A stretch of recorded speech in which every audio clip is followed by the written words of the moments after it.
우리 세상, 우리 인류 역사에서는 항상 두 축으로 이루어집니다. 흑과 백이라고 하는 흑과 백, 악과 선, 또 악의 세력과 선의 세력이 싸우는, 더 나아가서는 이제 사단의 세력과 하나님의 세력, 이 두 싸움이, 두 진영이 항상 이 세대를 지배하고 있고 그리고 갈등하고 있습니다.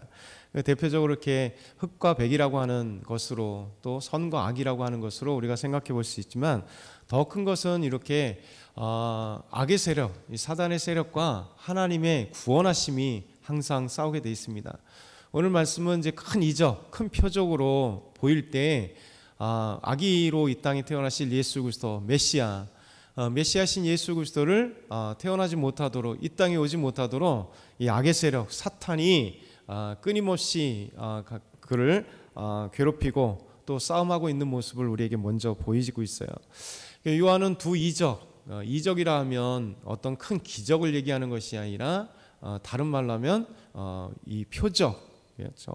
그래서 징조, 영어로 하면 사인이라고 하는데, 우리에게 보여지는 어떤 징조, 표적, 무엇인가 우리에게 보여주는 것들을 우리 환상으로 보고 있습니다. 두 이적 중에 하나가 뭐냐면, 하늘의 큰 이적, 이 표적이, 징조가 보이는데, 해를 옷 입은 한 여자가 있고 그 발 안에는 달이 있고 그 머리에는 12별의 관을 썼습니다.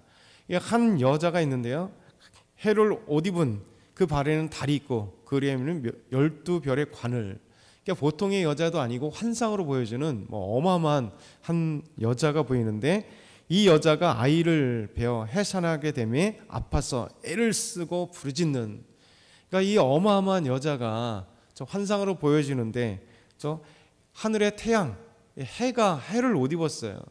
그리고 발에는 달이 있어요. 이게 보통 이 사람은 아니잖아요.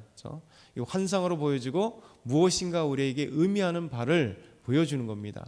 해를 옷 입고, 그리고 발에 달이 있고, 그리고 머리에는 12별의 관들이 쓰여지는 이 환상적인 의미 속에 한 여인, 거대한 이 여인이 있는데, 이 여인이 아이를 베어서 해산하고 부르짖고 고통당하고 있고, 곧 아이를 해산하려고 합니다.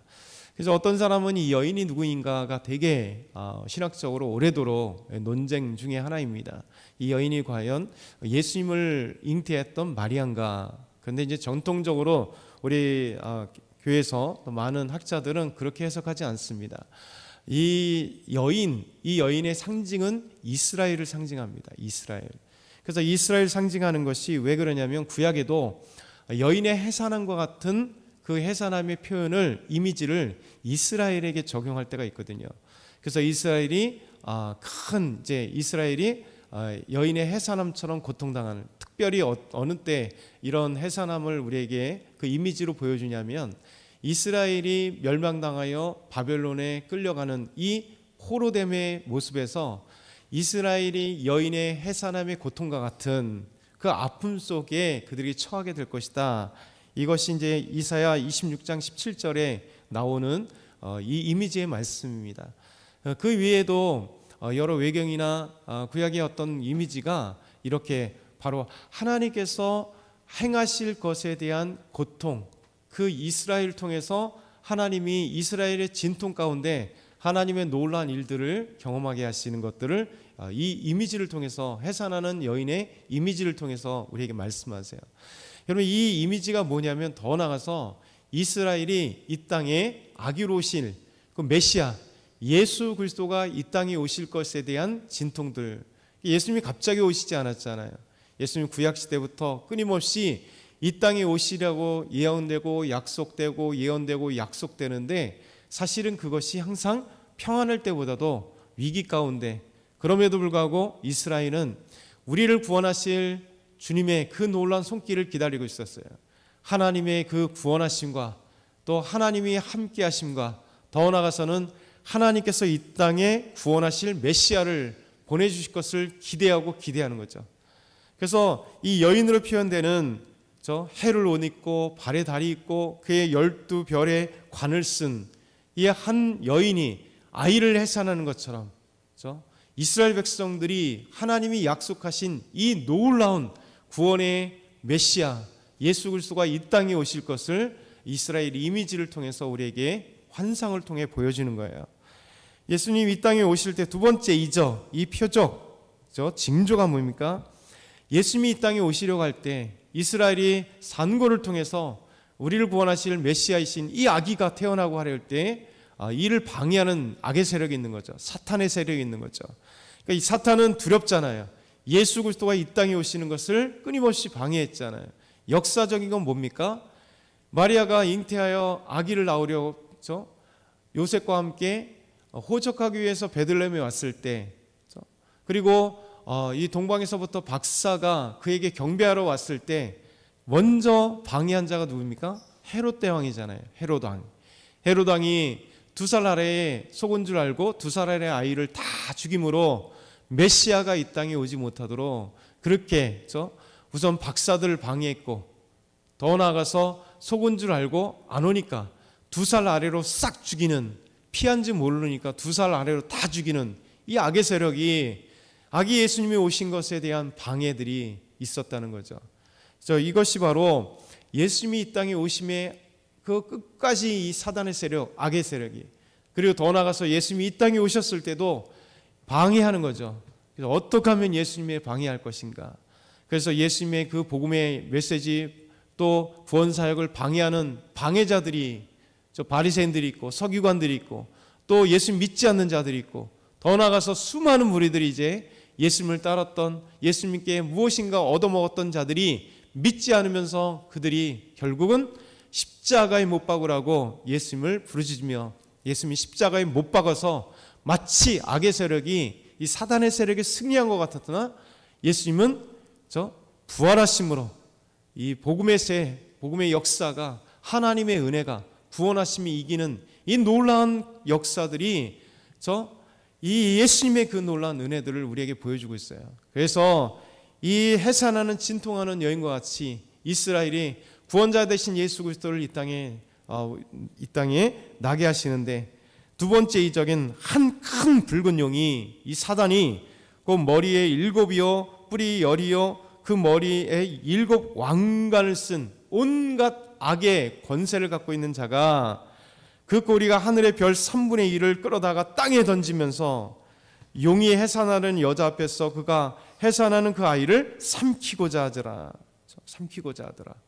이 환상의 모습으로 이스라엘의 예수님을 태어나게 하시는 분을 이 여인처럼 그렇게 환상으로 보여지고, 그리고 해산하여서 애쓰며 예수님이 이 땅에 오시는데 그 예수님을 방해하는 악의 세력, 용, 그 사탄이 온갖 것을 통해서 방해하는 역사를 사도 요한은 지금 환상을 통하여 하나님이 보여주시는 그 환상을 보고 있습니다. 그러면서 여자가 아들을 낳으니 이는 철장으로 만국을 다스릴 남자라. 아무리 사단의 방해가 있어도 하나님의 구원하심의 이 역사, 예수 그리스도는 그 어떤 역사에도 태어난다는 거죠. 이게 하나님의 능력이고, 그리고 악을 이기시는 하나님의 선하심이고, 하나님의 공의, 하나님의 구원하심이에요. 그래서 결국은 태어나시는 아기, 곧 메시아신 예수 그리스도가 장차 철장으로 만국을 다스릴 분이시죠. 이 아이를 하나님 앞과 그 보좌 앞으로 올려가더라. 그 여자가 광야로 도망하며 1260일 동안 그를 양육하기 위하여 하나님께서 예비한 곳에 있더라. 여러분, 이스라엘이 우리 예수 그리스도를 보호하시는 이 아름다운 환상을 우리에게 보여주는 거예요. 1260일이 바로 앞에도 있었잖아요. 두 증인이 1260일 동안 천사들이 예언하는 하나님의 역사. 그러니까 1260일이나 이런 숫자가 나오면 어떤 때는 단순한 완전한 숫자이지만 때로는 이 숫자가 하나님의 의미하시는 상징적인 의미를 갖고 있습니다. 지난번에 말씀드린 14만 4천이나 그러니까 구원받은 완전한 자들의 숫자, 이것을 상징하는 것이지 14만 4천이라고 하는 온전한 숫자를 세서 14만 4천 명이 아니라는 것을 보여드렸잖아요.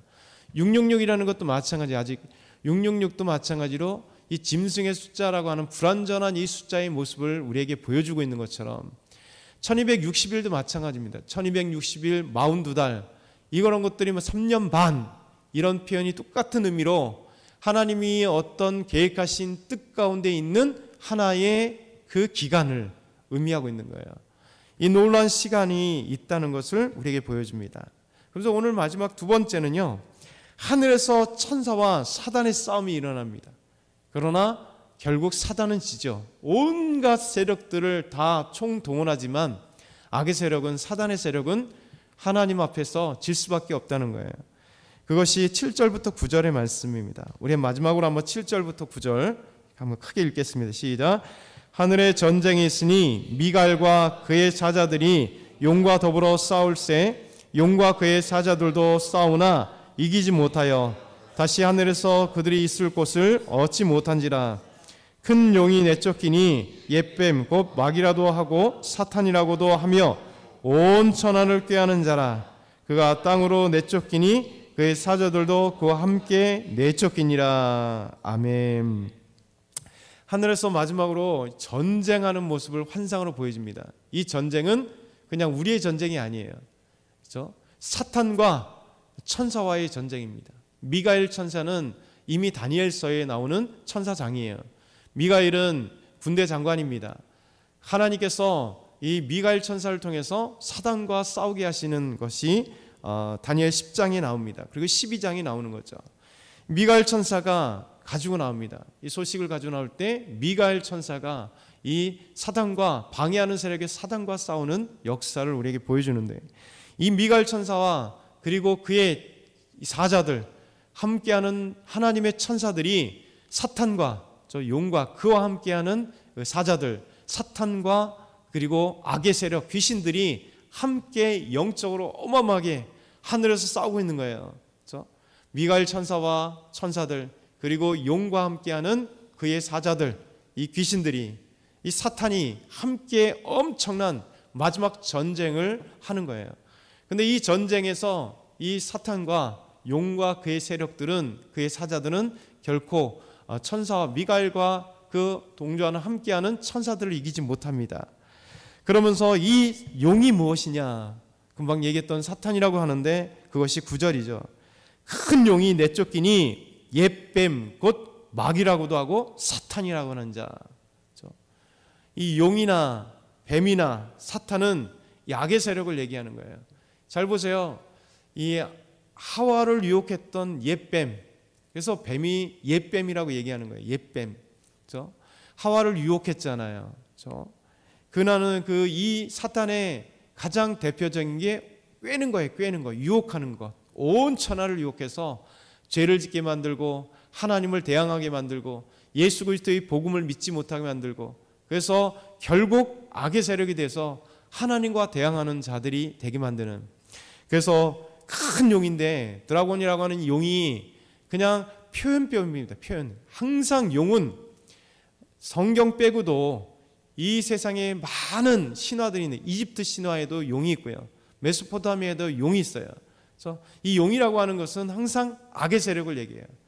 그래서 성경에도 이 용이라고 하는 표현과 뱀이라고 하는 표현은 악의 세력을 얘기합니다. 왜냐하면 이 에덴 동산에서 하와에게 접근해서 하와를 유혹하여서 죄짓게 만든 자가 바로 뱀이거든요. 이 사탄이거든요. 그래서 이를 큰 용이라고 하기도 하고 옛뱀이라고 하기도 하고 그리고 마귀라고 하기도 하고 사탄이라고 하는 자, 그 자는 온 천하를 꾀하는 자다, 이렇게 이야기하는 겁니다. 그런데 그 자는 결국 이 싸움에서 패배합니다. 그래서 내쫓기는 거죠. 그래서 이 내쫓긴다는 표현이 이사야서의 말씀도 있는데, 이 사단이 하나님의 창조물로 원래 천사였다가 그가 하나님과 높아지고 하는 교만함 속에서 하나님이 그를 이제 사탄이라게 된 거고, 그가 쫓겨나게 된 거예요. 이 땅으로 쫓겨나게 되었습니다. 그래서 성경은 끊임없이 사단을 이 공중 권세를 잡은 자, 공중 권세를 잡은 자, 이 세상의 왕이라고 표현하는 이유가 바로 하나님 앞에서 쫓겨난 자가 결국 됐던 거죠. 잠시 하나님의 기간 가운데만 이 사단이 발광할 수밖에 없는 거예요. 근데 영원한 무적행, 그리고 지옥에 요한계시록은 이제 가두어 버리고 그런 심판을 받게 되는 거죠. 그러니까 하나님께서 우리에게 이 말씀을 해주세요. 오늘은 이 이적을 통해서, 환상을 통하여 하나님의 놀라우신 것, 이 땅에 메시아가 오실 그 예수님을 끊임없이 방해하는 자, 이 사단의 세력이 있다. 그리고 더 나아가서는 이 하늘에서 영적으로 사탄과 미가엘 천사와 싸움에서 결국 하나님의 천사들이 이겼다. 그리고 그는 내쫓기는 이 사단의 패배를 우리에게 보여주는 거죠. 그래서 우리는 이 세대에 그냥 눈으로 볼 때 흑백 논리도 있고 진보나 고수나 이런 어떤 양대 진영들이 끊임없이 살아가는 거지만 더 무서운 거는 이런 게 아닙니다. 우리의 영적인 싸움이에요. 보이지 않는 악의 싸움. 그러나 우리는 하나님의 군대들이잖아요. 그래서 하나님의 군대로서 이 세상에서 오늘도 승리하며 달려나가며 오늘도 하나님의 그 승리를 보면서 우리가 하나님의 대리자로서 믿음 안에 승리하는 저와 여러분이 다 되길 소망합니다.